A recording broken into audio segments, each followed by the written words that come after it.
आप सभी का कपिल वस्तु की न्याय सभा में स्वागत है। और स्वागत है हमारे युवराज सिद्धार्थ का और कुमार देवदत्त का भी, जो आज प्रथम बार कपिल वस्तु की न्याय सभा में उपस्थित हुए हैं। युवराज सिद्धार्थ की, युवराज सिद्धार्थ की, युवराज सिद्धार्थ की। शांत हो जाइए, शांत हो जाइए। महाराज शुद्धोदन की आज्ञा से अब आज की न्याय सभा आरंभ की जाती है। अब दोनों किसान अपनी अपनी न्याय याचना लेकर महाराज के सम्मुख उपस्थित होंगे।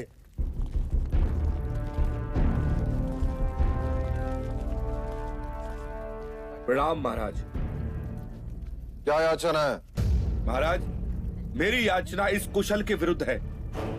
इसने मुझसे पिछले वर्ष अनाज उधार लिया था, ये कहकर कि वो अनाज इस वर्ष मुझे लौटा देगा, मगर महाराज आज तक इसने वो अनाज मुझे लौटाया ही नहीं।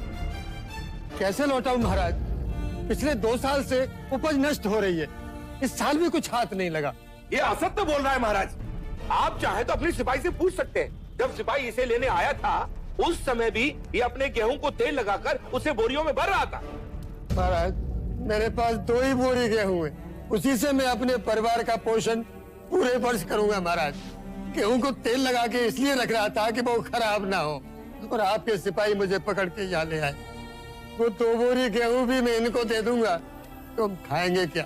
महाराज, अगर ये अनाज नहीं दे सकता तो इससे कहिए कि ये अपने खेत दे दे। अगर मैं खेत दे दूंगा तो अनाज कभी न लौटा पाऊंगा महाराज। दोनों पक्षों ने अपनी राय रख दी है, अब महाराज न्याय करेंगे। युवराज सिद्धार्थ, कुमार देवदत्त, पहले मैं न्याय दूंगा। अवश्य। महाराज, मेरा मत है कि हम न्याय क्षत्रिय विधि से करें। कुशल ने गौरी को दिया वचन पूरा नहीं किया, इसीलिए कुशल को अपना खेत गौरी को देना चाहिए। महाराज, ऐसा न्याय न करें महाराज, हम नष्ट हो जाएंगे। दया करें महाराज। कुमार सिद्धार्थ, तुम कहो।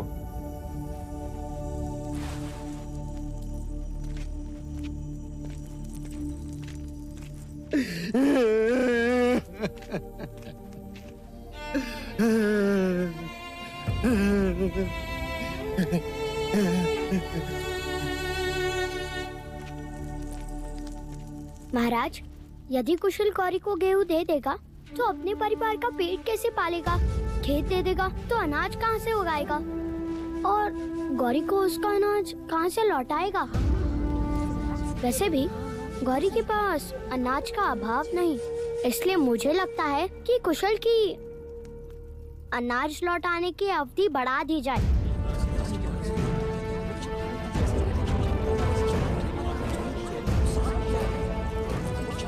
मैं देवदत्त के न्याय से सहमत हूं। यदि व्यापारी अपना वचन पूर्ण नहीं करेगा तो राज्य का व्यापार रुक जाएगा।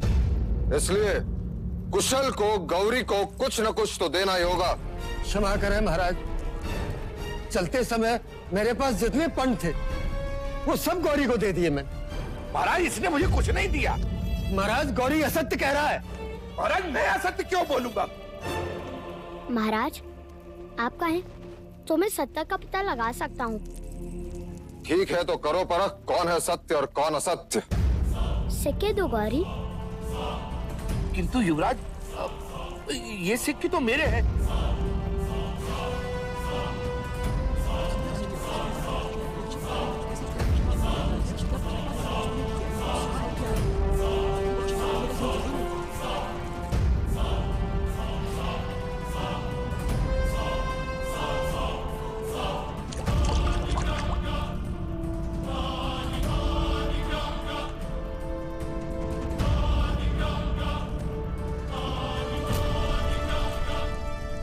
ये सिक्के कुशल के ही हैं। इस बात का क्या प्रमाण है कि ये सिक्के कुशल के ही हैं? क्योंकि जब कुशल ने सिक्के दिए तब वो गेहूं को तेल लगा रहा था और तेल सिक्कों पर लगा है।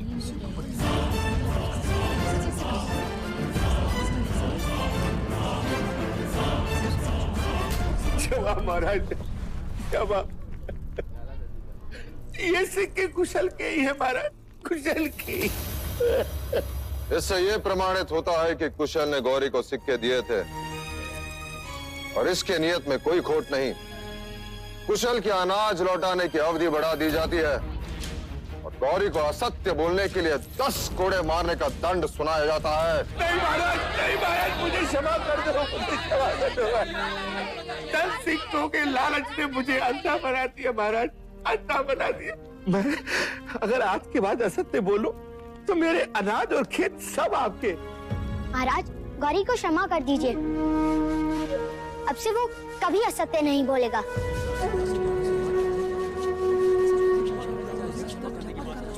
गौरी, मैं तुम्हें क्षमा कर सकता हूँ यदि इस न्याय सभा में कोई तुम्हारा उत्तरदायित्व लेता है कि तू दोबारा झूठ नहीं बोलेगा। हाँ महाराज।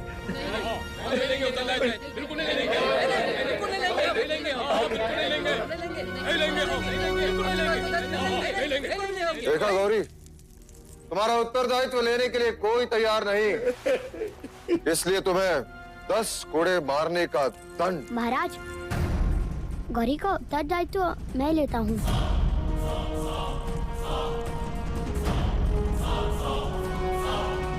आज से ये कभी असत्य नहीं बोलेगा। सिद्धार्थ, पता है उत्तरदायित्व लेने का अर्थ क्या है? यदि गौरी ने दोबारा असत्य कहा तो कोड़े तुम्हें खाने होंगे। हाँ ज्येष्ठा, पर गौरी तो यातना से बच जाएगा ना?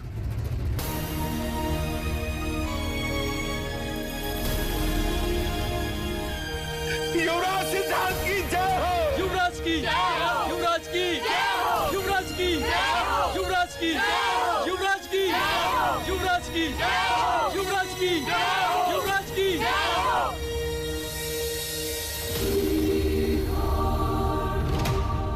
चाहे लाख जतन कर ले राजन, तेरा पुत्र सन्यासी ही बने।